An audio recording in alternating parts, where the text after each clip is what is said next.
The Selfish Path to Romance. Download Chapter 1 for free at drkenner.com. I haven't been sleeping. I've been clear in my head. I felt like myself. Sick. Nauseous. Sleepy. Everything looks distorted and everything inside just kind of aches and you can barely find the will to complain. Let's say that I'm somebody who's seriously depressed. I get up in the morning and there's nothing to look forward to. My kids don't care for me anymore, and I've just given up on life. And I'm not quite suicidal, but I've got no energy to move, no energy to go on. Let's say then that I go to a cognitive therapist such as Dr. Judy Beck, and I have the pleasure today of introducing Dr. Judy Beck, who is the director of the Beck Institute for Cognitive Therapy and Research, and she's a clinical associate professor of psychology and psychiatry at the University of Pennsylvania. She's written a few books. One of her recent book is Cognitive Therapy: Basics and Beyond by Judith S. Beck, and her dad is the father of cognitive therapy. Judy, welcome to the show. Thank you. It's wonderful to have you on. If I'm that depressed person, I'm really down in the dumps, help me out. What would you be asking me? What would you be looking for in terms of my thinking processes? Because that's what cognitive therapy looks at. Yes, that's right. Actually, there are two things that we'd want to do simultaneously. One is I need to get a lot more information about what your day looks like. So I would ask you to describe a typical day for me. I get up in the morning. I wake up. I watch the news. The news is so depressing. And then I sometimes take a nap because what's there to live for? I mean, I try to go to work a little. I putter around the house, but I don't have it in me anymore. The next thing I would ask is, what did you used to like to do before you got depressed? How was your day different? Oh, boy, that was a tough question. And I'm breaking out of role play now, but that was a tough question because you're shifting gears. Here I'm like so depressed, and it's like now I can focus on the things that I love in life. I used to be so active. I mean, if you had met me even 10 years ago, I was up first thing in the morning. I was playing tennis. Then I was out, and I went to work every day. I would call my kids. I wouldn't sit and wait for them to call me, and I love my life. And it sounds like things are pretty different now. Yeah, they're very different. So if it's all right with you, what I'd like to do is to talk to you about how you might make this coming week different, how you might try to do some of the things that you used to do. I can't play tennis anymore. In that case, we're going to have to substitute some other activities. Let me tell you also, Ellen, that there's another thing that I want to do with you, and that is, it may be that we can come up with some things for you to do, but you might have some thoughts that get in the way of doing it. For example, you might have thoughts like, well, I would be too tired to do this, or it wouldn't help, or I wouldn't have a good time, things like that. Yeah, well, I do think that nobody wants to be around me because I'm so depressed. Right. And I always tell them what I heard on the news. I see. So, well, Ellen, let me give you a choice. Would you like to talk first about some of the things that you could do differently this week? Or do you think it would be more important for us to talk about this thought, no one wants to be with me? Maybe nobody wants to be with me. Okay. Now, Ellen, when you have that thought, how does that thought make you feel emotionally? Oh, depressed. Makes you feel real depressed. And when you have that thought, no one wants to be with me, how much do you believe it? 100%. 100%. Right. Ellen, can you tell me what evidence you have that that thought is true? Who specifically do you know for sure doesn't want to be with you? I was talking with my son the other day, and he just got off the phone quickly. He said he had to go. Right. And has he come out and said, Mom, I don't want to talk to you, I don't want to be with you? Oh, no. He's in school, and he's taking exams right now. I see. So, Ellen, might there be another reason why he got off the phone quickly other than that he doesn't want to talk to you? Oh, yeah. I think it's his girlfriend. I think that he was getting ready to be with her. I see. Right. So is it possible, actually, that your son, when he's not with his girlfriend, might want to talk to you? Yeah, we don't have a bad relationship. It's just I never call him anymore. I see. And what do you think would happen? What's your prediction? If you were to call him at a good time for him, what would happen? Hey, I got to interrupt this because we've got to pay some bills. 30 seconds, that's it. A very quick ad, and then Ellen will be back. Romance. I wish I knew more about what girls want from a relationship. Boy, I wish I knew more about what I want.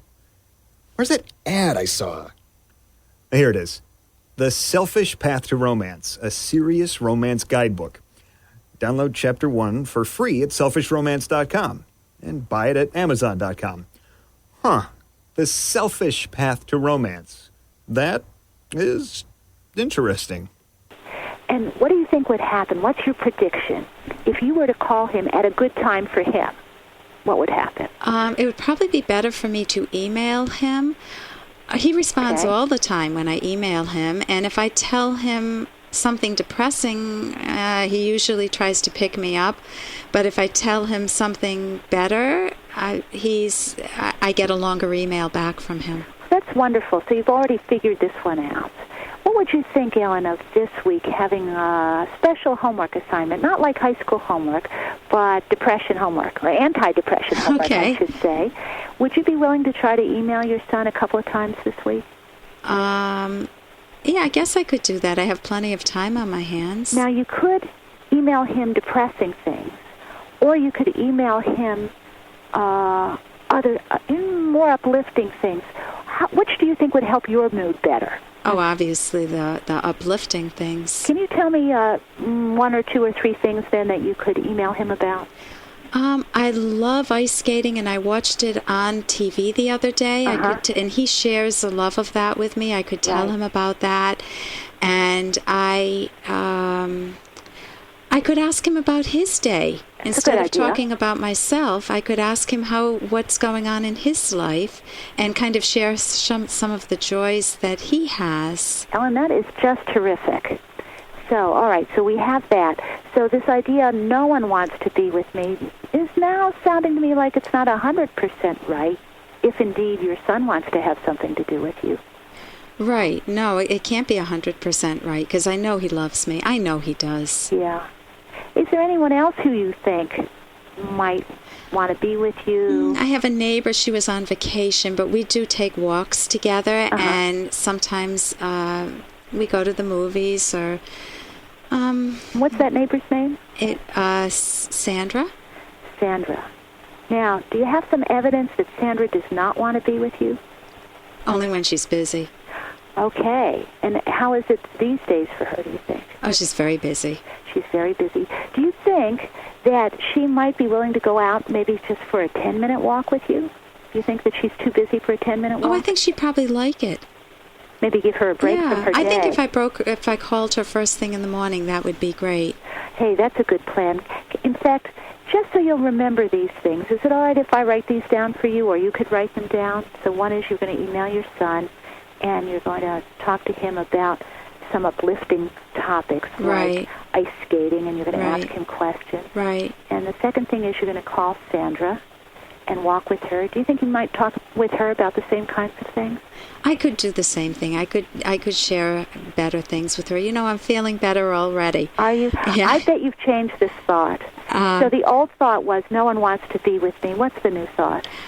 People want to be with me. They just have busy lives, and I need to make an effort to reach out to them. That is excellent. In fact, I'm going to write that one down. Old thought, no one wants to be with me.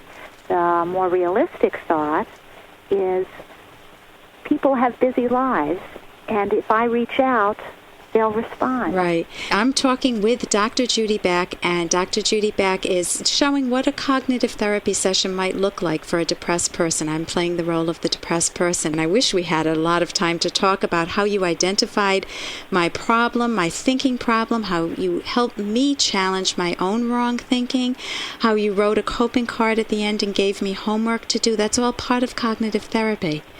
How can people get in touch with you? Well, a good way of getting more information about cognitive therapy is through two websites. One is academyofct.org, and the second is Beck Institute, www.beckinstitute.org.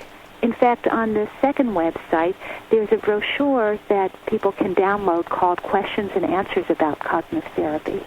And that'll give everyone a lot more information. And thank you so much, Dr. Judy Beck, for joining us today. My pleasure. For more Dr. Kenner podcast, go to drkenner.com and please listen to this ad. Here's an excerpt from The Selfish Path to Romance, the Serious Romance Guidebook by clinical psychologist Dr. Ellen Kenner and co-author Dr. Edwin Locke.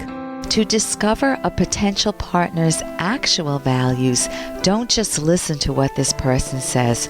Also look at their choices, their actions, and their responses over time. Observe what a potential romantic partner responds to emotionally and why. For example, do they show passion, indifference, or contempt for certain events, objects, activities, or individuals?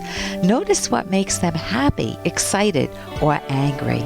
Observe how they make difficult choices with careful thinking by weighing the pros and cons or going by emotions only. You can download Chapter 1 for free by going to drkenner.com, and you can buy The Selfish Path to Romance at amazon.com.